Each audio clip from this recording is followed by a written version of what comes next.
আসসালামু আলাইকুম। আমি সুলাইমান আহমেদ। তো আমরা আজকে আপনাদেরকে দেখাবো যে আমার ঘাস ক্ষেতে আমি কি ঘাসগুলো আজকে খামারের জন্য কাটতেছি আরকি। তো এই যে এখানে যে ঘাসগুলা দেখতে পারতেছেন এগুলা হলো সবচেয়ে আরকি গোড়া ঘাস বলি আমরা, মানে ছোট যে ঘাসগুলা এই ঘাসগুলা। তো আমাদের খামারের জন্য আরকি এরকম ঘাস নাই। খুবই কম ঘাস। তো এই কারণে আমরা এই খামারের জন্য এই ঘাসগুলা আরকি কাটার চেষ্টা করতেছি। তো এই ঘাসগুলা কিছুদিন আগে আমরা বড় ঘাসগুলা ছিল তো ওগুলা আমরা কেটে নিয়ে গেছি। তো তারপরে আর ঘাস বড় হয় নাই। কারণ গাছ বড় হয় নাই। এখানে আমাদের কোনো পানি দেওয়ার অবস্থা নাই। আর এইখানে কোনো বৃষ্টিও হয় নাই। তো সেই কারণে আমাদের এই ঘাসগুলা আরকি এরকমভাবে আমাদের কাইটা আমার খামারের জন্য আরকি নিতে হইতাছে। তাছাড়া আমাদের কোনো আরকি কোনো উপায় নেই। তো এইখানে আমরা কিছু পেঁয়াজ রোপণ করছিলাম। তো এইখানে পেঁয়াজ পরিচর্যা করার জন্য আরকি আমাদের ঐরকম কোনো লোক নাই। তো আমি এই কারণে আমার দুলাভাইকে বলছিলাম যে, "আপনি আইসা আমাদের এই পেঁয়াজ ক্ষেতগুলাকে আপনি পরিচর্যা করে দিয়ে যান।" তো এই কারণে সে আইসা এই খামারের এই পেঁয়াজগুলো আরকি পরিচর্যা করে দিয়ে যাইতেছে। তো এই কারণে তাকে আমি একটা আরকি হাতল কিনে দিয়েছি। যে হাতলটা এটা আমরা আরকি আমাদের বাজারের ওইখান থেকে তার জন্য কিনে দিয়েছি। যে সে যাতে খুব তাড়াতাড়ি বা খুব নিজে একাই সব কাজগুলো করতে পারে। তো এই কারণে আমরা এই যে হাতলটা তাকে কিনে দিয়েছি।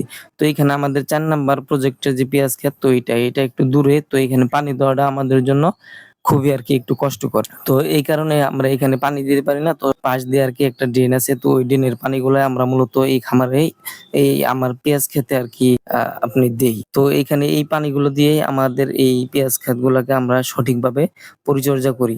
এখানে আমরা কিছু ফুলকপি আরকি রোপণ করছিলাম। তো এই ফুলকপিগুলা আরকি ছোট মাত্র হইতেছে। তো এখানেও আমরা আরেকটা পেঁয়াজের প্রজেক্ট করছি আরকি ছোট।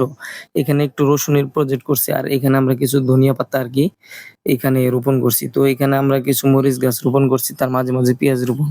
এখানে আমরা কিছু ফুলকপি রোপণ করছি আরকি। তো এইখানে কিছু বাঁধাকপি এই যে এগুলা সবই বাঁধাকপি। এই বাঁধাকপিগুলায় মাত্র আরকি আমাদের এই গুটিগুলা আসতেছে। তো এই যে দেখেন যে গুটিগুলা মাত্রই আরকি আসতেছে। তো এইখানে আমরা পানি দিতে পারতেছি না অনেকদিন যাবৎ। কারণ এই আমাদের বাগান থেকে, মানে আমাদের সবজি যে বাগান, এই বাগান থেকে আমাদের পানি অনেক দূরে। যেহেতু এখন বৃষ্টির সিজন নাই, তো এই কারণে আমরা এখানে পানি দিতে পারতেছি না। আর এখানে আমরা কিছু নেপিয়ার ঘাস রোপণ করছি।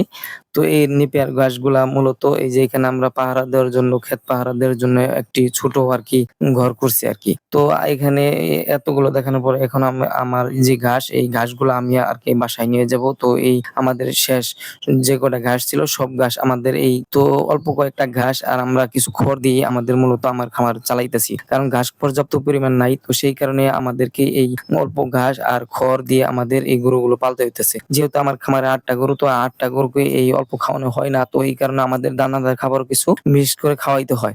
সকলকে ধন্যবাদ। সকল ভালো থাকবেন। আসসালামু আলাইকুম।